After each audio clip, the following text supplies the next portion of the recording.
Are you too focused on what your life should look like instead of focusing on how your life actually feels? Welcome to the Search for Serotonin podcast, a podcast all about letting go of what you thought your life would look like and embracing your life for exactly what it is. Hi, I'm Carolyn, and this podcast is my audio diary where I share the struggles of being in your 20s, what going to therapy really looks like, and what it's like to live with severe high-functioning anxiety, clinical depression, and perfectionism. We all battle our own demons, but we shouldn't feel alone because of it. If you feel like you're not good enough or that you're behind in life, then let's start searching for serotonin together. Welcome to the Search Committee. Hey there, Search Committee members. Welcome back to the Search for Serotonin podcast. As always, this is your host, Carolyn Farrick. And this week, you can tell that things look a little different around here. Not only do we have a different podcast cover art, but I also look a little different. So if you can see me right now, you can see that I definitely have different haircut, different hairstyle. I am rocking bangs. It's not a mental breakdown. It's just something that I thought I would look cute in. So thought I'd give it a try, switch it up, and just, feel good going into this new year because I really feel like I have stepped into my healing energy this year. I have overcome a lot that I have been working on. And for once in my life, I just feel really good, like good all around, happy all around. I logged on to therapy yesterday and my therapist was like, I can just see it. You're just radiating happiness and it's just all like, it's good energy coming from you. So the look reflects me a little bit more, me a little bit of my personality. I just feel like it fits me so much better. And I wanted to get the podcast cover art updated to match my new look. And also, I wanted to make the podcast cover art a little bit more fun, a little bit more serotonin involved. So I worked with a designer on Fiverr and I got some really, really cool designs back. So whatever one I decided to upload as the cover art is going to be the new image of the podcast, and still sticking with the same color scheme of like green, white, yellow, and pink that I've been transitioning into. So yeah, looking good and feeling good starting off 2023. Not only me, but the podcast as well. So before we get into this week's episode, I do want to talk a little bit about some other things that I've been working on behind the scenes that hopefully should be available to you guys sooner rather than later. So as you can see, if you are watching, I am wearing a Search Committee hoodie. It says Search Committee on the front with two little sparkles. And then on the back, it just says the Search for Serotonin, layered a couple times. I think it says it like 6 times, and it does a little bit of a curve in the words, and there's some sparkles on the back too. But I just got this yesterday. I'm really loving this hoodie so far. Like the quality's good. It's soft on the inside. The hoodie strings are like really thick and like durable, which I love. So I'm going to test this hoodie out for a little bit, see how I like it. And hopefully, if all goes well, this will become the official Search Committee, the Search for Serotonin podcast sweatshirt. And it will be available in a couple other colors. I'm wearing the green one right now, and I absolutely love it. It's such a good color. Green always looks so good on me. So I couldn't have been happier with how it turned out. So hopefully soon this will be available to all of you. So if you want to rock a Search for Serotonin hoodie, you can get one as well and show that you are part of the Search Committee. Also, with the Search Committee, I want to offer more involvement with me and you guys this year. I want to create more of like a community space for everyone who listens to the podcast to have just a central location where you can interact with other listeners, you can interact with me. So I've been working with Corbin, who I treat as my tech assistant sometimes. So he's trying to help me figure out a platform and a space where we can get all of the Search Committee listeners in one spot. So then that way everybody can start interacting, getting to know each other a little bit more. And then you guys can also, get to talk to me a little bit more, interact with me, and just have it be more kind of laid back and in real time instead of just once a week. So neither of those things are out or available yet, but those are in the works behind the scenes. So be on the lookout for those in the upcoming weeks because, like I said, I want to have more of a community focus this year. I really want to get to know a lot of you more and just hear from you guys more. Hopefully, maybe we could get some listeners on the podcast to share their own stories. I think that would be super cool. So, yeah, just some things that I've been working on and thinking about behind the scenes. And as soon as those are ready to go and available for all of you, I will let you know. Also, before we get into today's topic, I wanted to give a quick shout out to my search committee members, not only in the United States, but all over the world. I've been listened to in, I think, like 40-ish countries now. So I think that's amazing.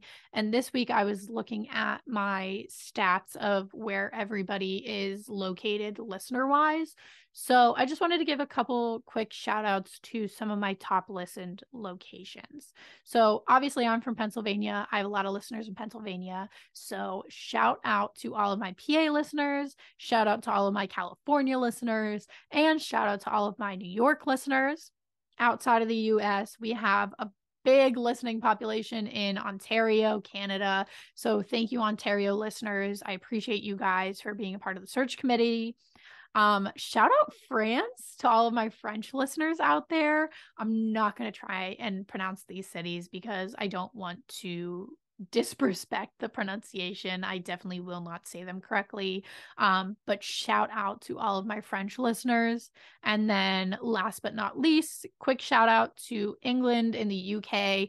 Thank you to all of my UK listeners for being a part of this podcast. I think it's so cool that I can connect with people all over the world. So just wanted to take a quick moment to appreciate all of you and thank you for being here.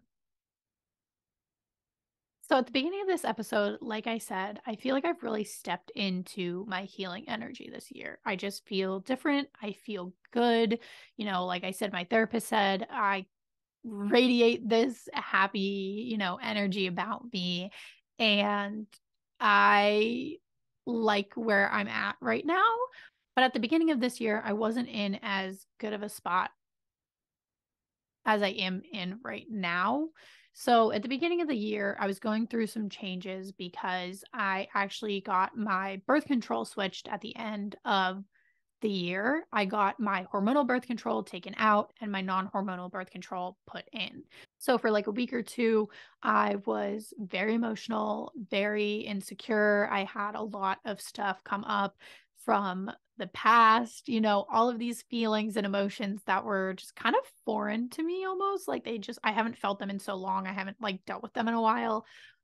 Came up because my body was kind of getting all of those hormones that had been pumped into it for the past 3 years out, and it was regulating. So during that time, I just felt really emotional and, like I said, insecure. And one of the common insecurities that I saw coming up in my mind was this question of, am I a bad person? Am I a bad person for thinking this thing? Am I a bad person for saying something? Or am I a bad person for sending a text or not sending a text? Just everything. I was over analyzing everything I was doing. And that really got me thinking, this is something I've thought my whole life. This common thought has been in my head. Am I a bad person? And I was like, well, I'm probably not the only person out there who thinks this constantly or wonders all the time, am I someone who is a bad person? If you're someone who doesn't think that way, I'm sorry, I cannot relate to you. I'm constantly having little conversations in my head, asking myself, am I a bad person? Analyzing what I've done, all that kind of stuff. But I also realize there are people out there who don't hear voices in their head and don't have conversations with themselves and just like don't really have thoughts going on in their brain. So if you're one of those people, no hate. I don't know what that's like. But anyway, today we are answering the question of what makes someone a bad person? Answering the question, am I a bad person? So I took to Instagram and I asked my followers what they think makes someone a bad person. I looked on the internet and researched what makes someone, quote unquote, a bad person. And then I'm going to be providing my take on what I think, quote unquote, being a bad person looks like. So for my Instagram followers, I only got a few responses, but to the people that did submit, I want to shout them out and thank them for contributing, because I always love hearing a variety of perspectives. And especially on the podcast, I think it's cool to get other people's insight and opinions as well, because, you know, it's a conversation that we're having and I want to include you guys as much as possible. So thank you to everyone who did write in. So the first person who wrote in was at Cole Lotta Raw Damage. I don't know if I said that right. But they said hurting children makes someone a bad person. I think we can agree that, you know, treating children or preying on children's innocence and not treating them correctly definitely is not great. I definitely see why they would say that makes someone a bad person. At Johnny Braid said the way they treat others, especially people in the service industry, and as somebody who worked in the service industry, I met Corbin in the service industry, like people who treat people who work in the service industry shitty because they can, or they think it gives them some power or whatever. Like, it's just crazy. People treat people in the service industry like shit. People treat homeless people like shit. People treat strangers like shit.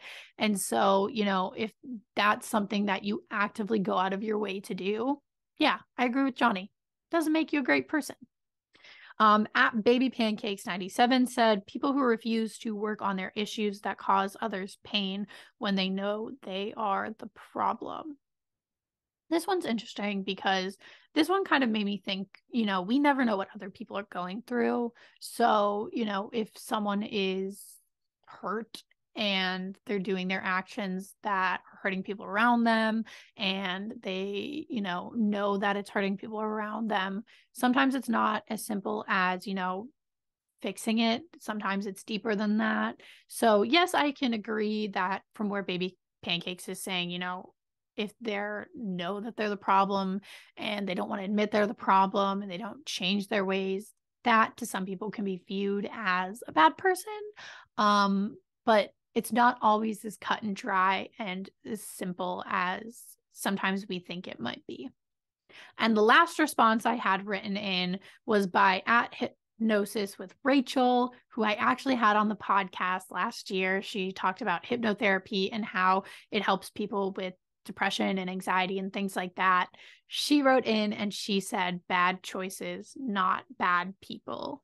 So I appreciate the perspective of everybody who wrote in. Rachel's point specifically, I thought was perfect because it is kind of the take I wanted to have in this episode. So as the episode unfolds and we talk a little bit more, you'll see that, you know, it really is bad choices or bad intentions and not necessarily bad people. So when you search on the internet, what makes someone a bad person? It's all relatively subjective.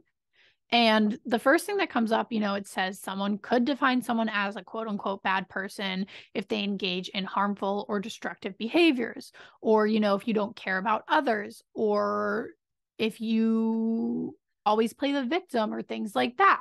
So very similar responses to what I got from my followers. But, you know, then it goes on to say things like people who are rude, people who are mean, people who are obnoxious, people who are insensitive, people who are, you know, manipulative, selfish, whatever. And all of that is subjective, you know, because what's rude to me might not be rude to someone else. Or what's, you know, selfish to me isn't going to be selfish to someone else. And it's not as cut and dry as people want to make it out to be of what makes someone bad and what makes someone good. It's all subjective. And then to take into account, you know, mental health plays a fact into, you know, the reasoning behind those scenarios, or cultural differences, or, you know, different perspectives. It all can change what makes someone view someone as a bad person. So the research kind of confirmed my thing of, well, what even makes someone a bad person? How do you even define that? Like, that doesn't really make sense. And the internet and articles that I found and the research that I did basically said, yeah, it's all subjective. There's no like set definition. Now, there are actions that I'm sure we can all agree on, like, harming children, taking advantage of children, or innocent or harmed or weak or, broken people. That's not great to do. Killing somebody, not great. Maliciously, intentionally hurting somebody, not great. There are things that we can all, as a society of people, collectively look on and say, yeah, that's bad. Like, that's not good. But when it comes to, everyday life, and if you're texting a friend or, not texting a friend, or not reaching out, or not saying something, or not doing what someone wants you to do, that doesn't always make you quote unquote bad. It doesn't make you a bad person. I'm a people pleaser, and there are a lot of people pleasers out there. To me, saying no for the longest time was like, made me the worst person ever, because I didn't want to disappoint people. I didn't want to come across as rude or mean or whatever those terms are and whatever the heck they mean. Like, it's subjective to everybody. And so saying no for the longest time, I was like, that makes me a bad person. But setting a boundary and standing up to somebody and protecting my own peace, that's really good for me. That's really healthy for me. But for the person I'm setting the boundary with, they can see that as rude. They can see that as selfish. They can see that as inconsiderate. So they could see me as a bad person, but to me, it's healthy and it's good and it's beneficial. So it's not really bad for me, So just those examples of, there's so many factors that play into what is quote unquote bad and what is quote unquote good. It's not just one straight, that's bad, that's good. Just like with mental health, not everything's black and white. What works for you might not work for someone else. So it's all case by case based on individual people.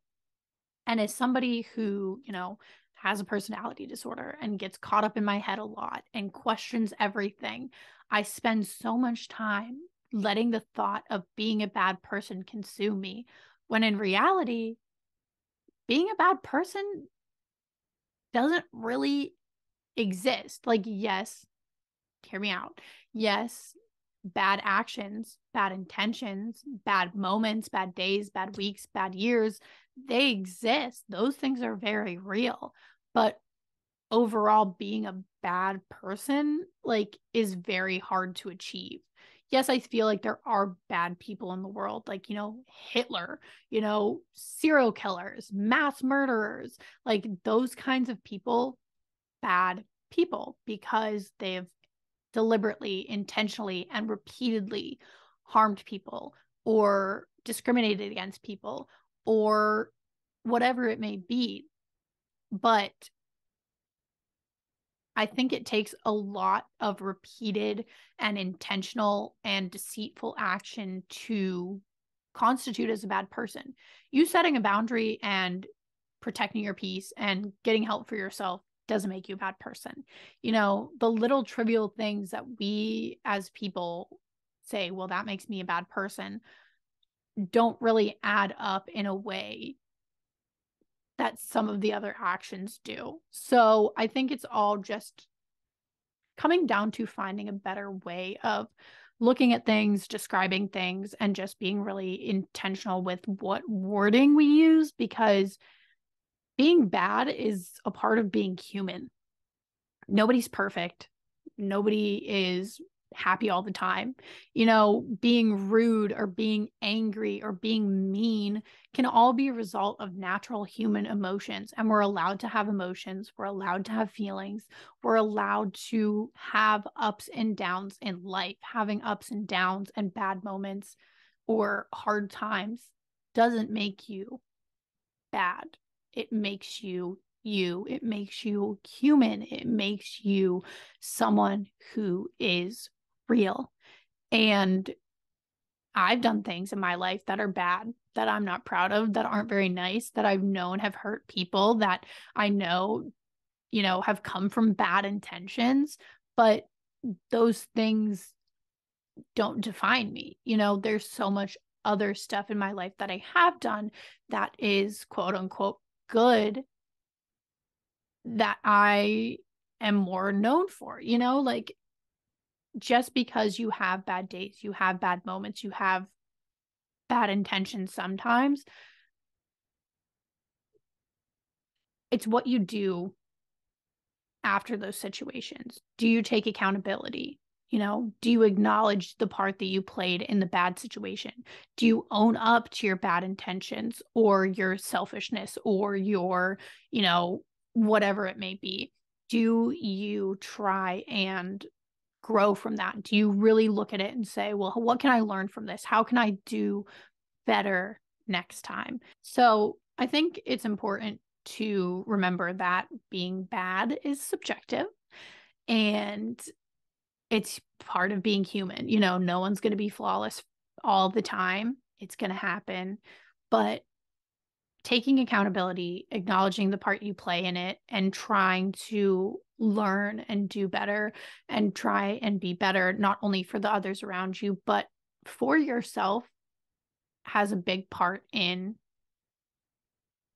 trying to grow from those low moments. So the next time that you find yourself asking you, am I a bad person? Just remember that first and foremost, you're human and you make mistakes and you have shitty moments and nothing's going to go right ever. But instead of focusing on the negatives and the downside of things or beating yourself up for experiencing lows, try and focus on how you are a good person. How do I make people feel? How do I look out for others? How do I stick up for myself and set healthy boundaries for myself? How do I take care of me? How do I show other people around me that, I care about them? Think about how you interact with people in public. When you're around strangers, you see someone coming, do you hold the door for them? Do you say, excuse me? Do you acknowledge other people's presence? Those kinds of things. And we're all going to have bad, we're all going to have low, we're all going to have crappy moments, but those can't and don't have to define us. If we focus on the good and how we are good, that's more productive than harping on, I was selfish once, so I'm a bad person. Like, that's just not realistic. And I'm not saying go out and spread toxic positivity and think everything's going to be fine all the time and just focusing on positives. That's not what I'm saying. But if you're somebody who gets down on yourself and gets stuck in your head a lot and you find yourself constantly wondering if you're a bad person, you don't have to stay in that mindset. You don't need to only look at the negative. Yes, negative exists. Yes, it is a human experience. Yes, we're all going to go through it. But those moments don't define us. It's how we come out of that and how we progress forward. And once again, it all really comes down to fear. Being a bad person is fear. And wondering if you're a bad person, I don't think there's anything wrong with it. I think it's good to be self-aware and self-critical and, making sure that you're aware of what you're doing and how what you're doing affects other people. But you also can't get caught up in the worry of what everyone else wants or thinks or how you're going to, affect somebody, because sometimes you do have to put yourself first, look out for you. And if people react in a way that you can't control, then that's not up to you. And if their reaction is different than your reality, then, sometimes that you can't have any control over that. And you just have to accept that you might be a bad person in someone else's story, but that doesn't make you a villain. So if you have a lot of anxiety surrounding, am I a bad person? Don't let it consume you. Don't let it define you, and focus on the good that you provide in this world. Because if you're constantly in fear of being quote unquote bad, then you can't live your life and ever spread or find or provide any good. So, yeah, I just wanted to have a quick little chat about being a bad person because it was something that I found to be on my mind a lot, and putting it into perspective that bad or good is very subjective, and you have to focus on yourself, your reality, what you can control, and listening to others. If someone says that you hurt them or what they think you did is bad, you can hear them out, have a conversation, but you don't always have to put this idea of being a bad person on your shoulders. You don't always have to question if you're a bad person, because at the end of the day, it's all subjective anyway. So, that is all for this week's episode. I just wanted to do a quick, short little chat with you guys this week. Go follow the podcast on Instagram at The Search for Serotonin if you do not yet. Hopefully, I will be asking more questions pertaining to the topics of each week's episode to get maybe a little bit more listener and follower participation to kind of get your guys' perspective on things. Also, please go rate and review the podcast on Spotify and Apple Podcasts. Let me know if you guys are liking the podcast. Leave me a review with what your thoughts are on each week's episode. I'd love to hear your feedback, and I would love to hear if you want any specific topics to be featured or anything like that. Or if you have any questions for me, always write into the Instagram, and I'll be more than happy to talk about them with you on Instagram as well as the podcast. All right, you guys have a wonderful week. And always remember, this world is better with you in it.